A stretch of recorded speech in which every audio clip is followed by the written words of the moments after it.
face au terrorisme bestial du Hamas et du Hezbollah, l'armée d'Allah, Tsahal frappe vite, fort et en profondeur, avec le soutien bien sûr total de l'armée américaine, du renseignement, mais aussi de la technologie et des livraisons d'armes. La question est, sommes-nous à la veille de la Troisième Guerre mondiale entre le monde occidental et le monde arabo-musulman, où cette guerre va-t-elle être circonscrite aux personnes qui ont une vision biblique, une vision sioniste de la politique? C'est ce que nous allons voir, c'est parti.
D'abord, je pense qu'il ne faut pas se réjouir des guerres, quelles qu'elles soient, c'est toujours un échec.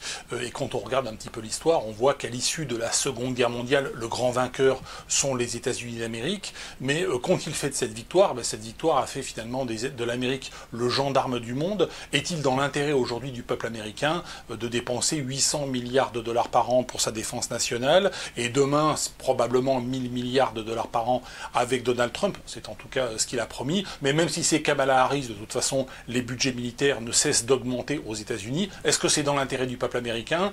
Rien n'est moins sûr. Et puis, j'ajouterais que même une guerre gagnée peut aboutir à un échec sur le plan politique. On l'a vu, les Américains au Vietnam, les Américains et les Russes en Afghanistan, les Américains en Irak. Leur victoire militaire n'a pas abouti à de très grands succès politiques. Bien au contraire, tout cela finalement coûte cher au peuple américain et coûte cher aux peuples qui sont également soi-disant libérés par l'armée américaine. Donc une guerre, fondamentalement, il ne faut pas s'en réjouir, même si elle est gagnée, c'est de toute façon un échec politique. Ce qui est important, c'est de comprendre que les guerres sont inéluctables, et notamment dans les sociétés multiculturelles.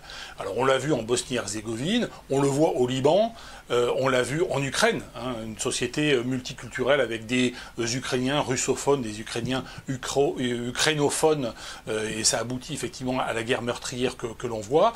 Et puis on le voit aujourd'hui en Israël. Alors ce qui est important en Israël, c'est que non seulement effectivement Israël fait la guerre à Gaza, au Liban, mais également en Cisjordanie. C'est quelque chose dont on parle un peu moins, mais aujourd'hui la Cisjordanie, les implantations de colonies se multiplient.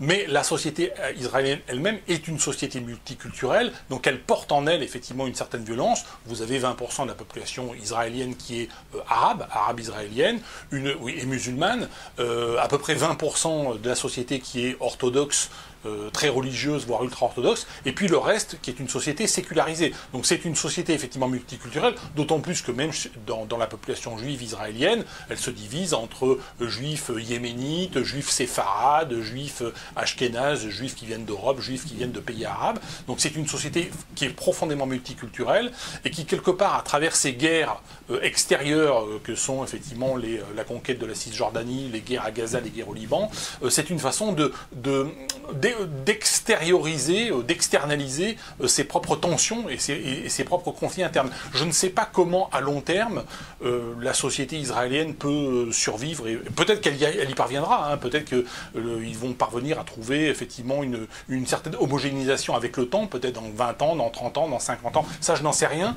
Ce que je constate, c'est que, historiquement parlant, toutes les sociétés multiculturelles sont des sociétés qui conduisent effectivement à des guerres civiles qui sont bien plus meurtrières que les guerres classiques. historique. Pendant la Seconde Guerre mondiale, la guerre civile espagnole a été bien plus meurtrière en Espagne que l'invasion de la France par l'Allemagne.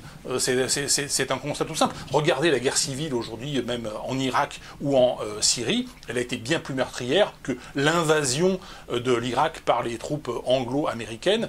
Les guerres civiles sont toujours beaucoup plus meurtrières que les guerres classiques, d'autant plus qu'elles durent parfois des décennies, et peut-être parfois même des siècles. Et aujourd'hui, de toute façon, la stratégie de Hamas, du Hezbollah, c'est de faire durer cette guerre et ce conflit sur des décennies. C'est pas de faire une guerre de type guerre de bloc, guerre industrielle de type Seconde Guerre mondiale. Bien évidemment, de toute façon, Hamas et Hezbollah n'ont pas les moyens technologiques de faire une guerre classique et d'affronter frontalement, on va dire, l'armée israélienne, l'armée de Tsahal. Pour compléter cette analyse des sociétés multiculturelles, j'ai envie de parler de l'Iran. On dit aujourd'hui pourquoi est-ce que l'Iran n'intervient pas pour aider ses amis du Hezbollah, l'Iran qui a été au cours des derniers mois profondément humilié par Israël par différentes attaques. D'abord parce que le régime des mollahs cherche à se survivre à lui-même. Le peuple iranien est relativement hostile à ses gouvernants, ce qui est tout à fait logique. C'est une théocratie et c'est une dictature qui est très cruelle. Donc le régime essaie de se survivre, il n'a pas envie de se lancer dans les guerres extérieures. Mais j'ai envie de dire sur le plus long terme, une fois que le régime des mollahs sera tombé, parce que le régime de République islamique n'est pas viable sur le long terme, il est fort possible qu'un pays comme l'Iran soit un pays qui soit bien plus pérenne, d'abord c'est une civilisation qui est plurimillénaire, que des pays comme les États-Unis ou la France, société multiculturelle qui risque de connaître davantage de problèmes. L'Iran est bien plus homogène sur le plan culturel, ce qui générera, à mon avis, moins de guerres, paradoxalement, dans le futur, que ce qu'on constate aujourd'hui dans d'autres régions du monde. Je profite de ce point aussi pour faire la distinction entre terrorisme et résistance, parce qu'on nous dit la résistance c'est du terrorisme, le terrorisme c'est de la résistance, tout cela est absolument équivalent. Je conteste cette vision des choses. Pendant la Seconde Guerre mondiale, les résistants français n'ont pas perpétré des massacres contre les colons allemands qui avaient été implantés en France, car en France il y avait des colonies agricoles allemandes, et ces Allemands étaient des nazis de bon teint, j'ai envie de dire. Les résistants n'ont pas perpétré de massacre sur les kindergarten de la SS, sur les jardins d'enfants tenus par les SS et par les nazis. Ils ont simplement tué des militaires allemands qui étaient présents sur le territoire français. Et c'est là la distinction qu'il faut faire effectivement entre un mouvement de résistance qui va tuer uniquement des militaires et un mouvement terroriste qui peut tuer éventuellement des militaires, mais aussi des populations civiles. Le terme de terrorisme a été inventé par la Révolution française, par Robespierre. Il s'agit de terroriser des populations et donc de tuer des populations civiles. Donc il y a une distinction à faire effectivement entre, à mon avis, la résistance qui ne tue que des militaires et le terrorisme qui peut tuer des militaires ennemis, mais qui peut aussi tuer des civils et qui a comme vocation de terroriser les civils. Pour qu'il y ait une guerre, il faut qu'il y ait diabolisation de l'ennemi. Alors on l'a vu pendant la Première Guerre mondiale et pendant la Seconde Guerre mondiale, ça a été assez facile. Dans le cadre des guerres modernes, c'est beaucoup plus difficile, car ce sont encore une fois des guerres qui sont fondamentalement liées à la société, aux sociétés multiculturelles. Il est extrêmement peu probable que demain, les pays arabo-musulmans fassent bloc contre les pays occidentaux, fondamentalement des pays comme le Maroc, comme l'Égypte, comme l'Arabie Saoudite, comme les Émirats Arabes Unis, ont besoin de la protection et du soutien américain et du soutien occidental contre d'autres pays arabo-musulmans, ou par exemple l'Égypte face à la Turquie, l'Arabie Saoudite face à l'Iran, etc., le Maroc face à l'Algérie. Donc il n'y aura pas de front arabo-musulman contre le monde occidental, de même que le monde occidental n'a pas intérêt à faire bloc contre l'ensemble des pays arabo-musulmans. On a besoin de faire du commerce avec ces pays, et fondamentalement, nous n'avons pas vocation à leur imposer notre culture et notre civilisation.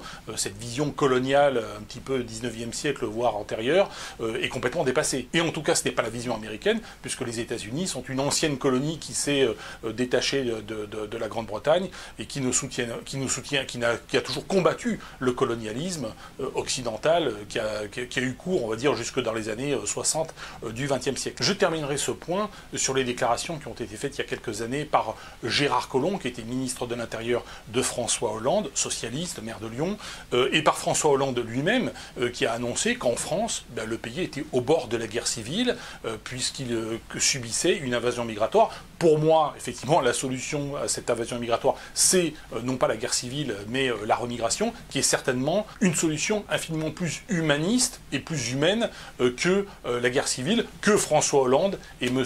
Gérard Collomb nous promettent. Merci à toutes et à tous, et je vous dis à bientôt.